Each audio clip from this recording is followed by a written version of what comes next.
Hello, Romans here and welcome to another music review. I review every album from a viewpoint of a musician, as I'm a singer, songwriter and a bass player for my own group Jakube, and more than 2 years ago we released our debut album called Pursuits in Life. What makes it unique is that it's a heavy prog rock without guitars. Instead you have drums, bass, saxophone and keyboards. You can check out all of our music videos on my YouTube channel.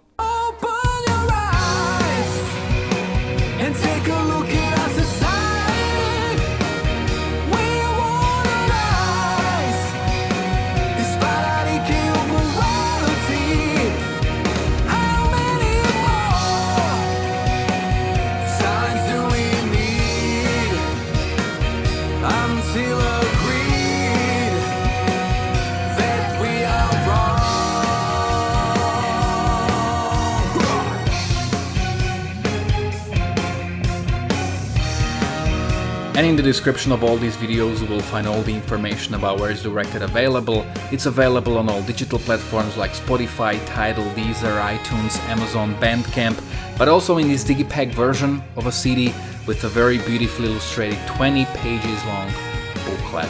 So in case you want one, all you need to do is contact me via an email, on Facebook or on Instagram, or you can get one through Bandcamp as well. And today I'm going to review the new album from Deep Purple, Whoosh. Music review. Music review. Deep Purple, well, quite arguably the most important rock band ever. I mean, a lot of people like to say it's Led Zeppelin, and as much as I like Led Zeppelin, I mean, screw 'em. Deep Purple were just so much more important for rock music and they did so much more, and they do get a lot less appreciation for that matter. This is not a invitation for a discussion, just thinking out loud. Anyway, I'm very happy to say that I've seen Deep Purple live in 2013 in Székesfehérvár in Hungary. It was some kind of a festival. And I also did a review for their previous album Infinite, which I think was one of the very first reviews on this channel back in 2017. It even might have been my second review. Whoosh is actually 21st studio album from Deep Purple, which is pretty impressive. And it came out a couple of days ago. As of now, I've heard it 6 times. Let's start with the review. The opening track, Throw My Bones, is a classical Deep Purple track since the departure of Ritchie Blackmore, so more in that blues rock kind of vein. All I got is what I need, and that's enough as far as I can see. Why should I walk into the great unknown? Drop the Weapon, we have this vintage Hammond that will immediately transport you back into the 60s.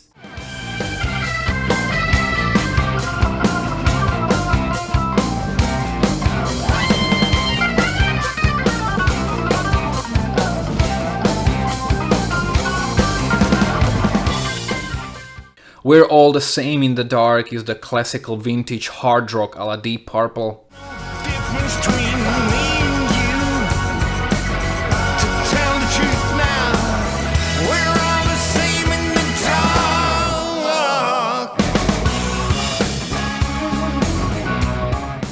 Nothing at All. This song starts with a relatively predictable and overused chord progression, but somehow they make it work, they make it fun, and they make it interesting. Also, there's a big and optimistic chorus. Deal with it on another day. If I close my eyes, it'll go away. So bottoms up, boys, and what do you say? Really, it's nothing at all.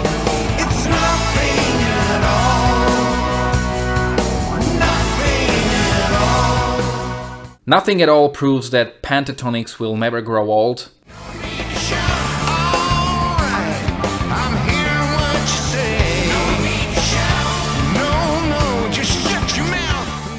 I also love that piano, which kind of sounds like being in an old bar and seeing this rock and roll band perform.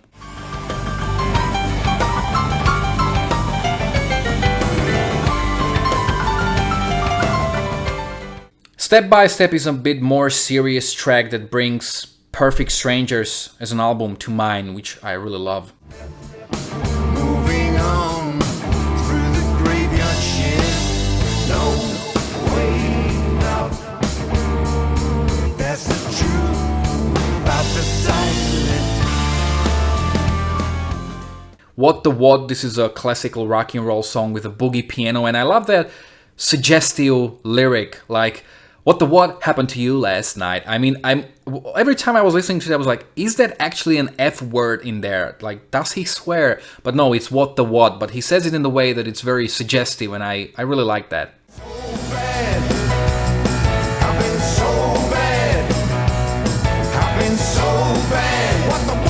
To you last night.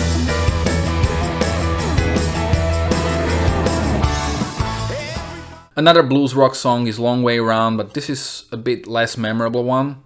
I was facing the wrong way. I was taking the long way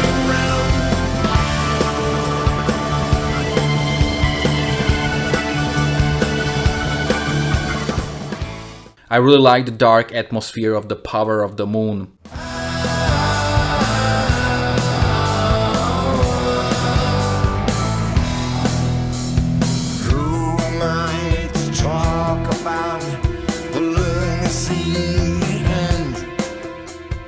There's a short, punchy instrumental remission possible.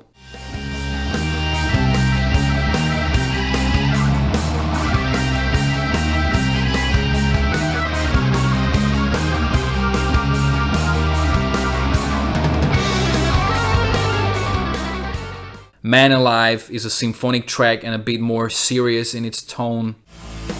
All creatures great and small, graze on blood-red soil, and grass that grows on city streets. And The Address, this is an interesting track. This is actually from their debut album, Shades of Deep Purple, back from 1968. It's an instrumental track and the only band member currently in a band that was around when the first album came out was Jan Peace, not sure how it's pronounced. The drummer, one of the best drummers ever. Really love his playing.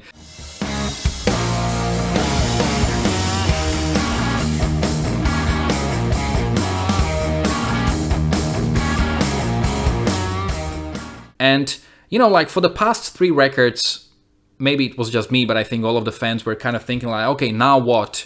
This is probably their last album. Infinite. Well, this is probably their last album. Whoosh. I'm not sure if this is the last album or not, because they still seem to have a lot of energy and a lot of things to say.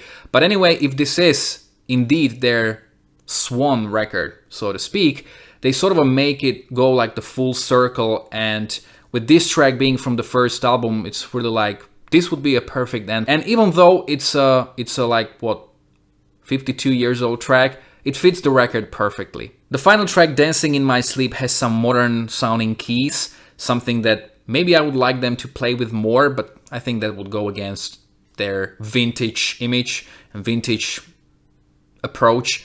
Anyway, this is another epic in that style of Perfect Strangers, and I just love these epics from Deep Purple. Maybe kind of wish there were more of these on the album. To my surprise, I'm all alone, dancing in my sleep.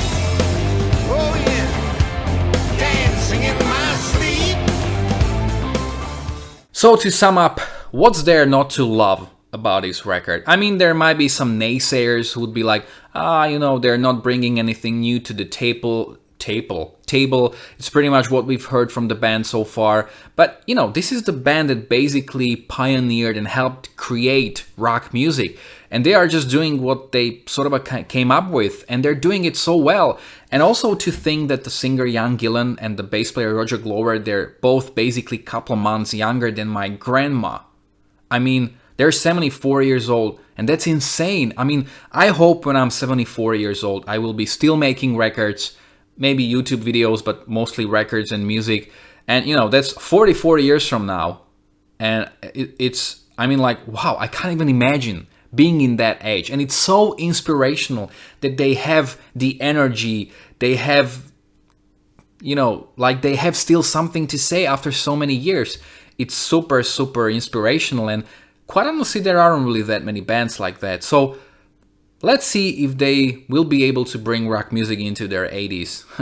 that should definitely be interesting. If you like this video and if you like the content I'm making, consider supporting me by purchasing my debut album Pursuits in Life, because I include audio samples and thus I make my videos and reviews the most informative and entertaining to watch. I usually run a risk of getting a copyright claim, which basically means I can't monetize this video, aka I can't make any money of it. So the only way how you can support me actually is by buying my debut album. Are you a Deep Purple fan? Have you heard this album already? You can let me know in the comment section below whether you agreed or disagreed with me. You can also let me know how well do you think it compares to their previous albums and maybe which one is your favorite one. You can follow me on Facebook or on Instagram. You can find links to both in the description of this video below. Also, if you like this video, don't forget to like, to share, to subscribe. You can check out my own original music, my live performances, my worst to best series, and quite a lot of other reviews as well. Thanks a lot for watching.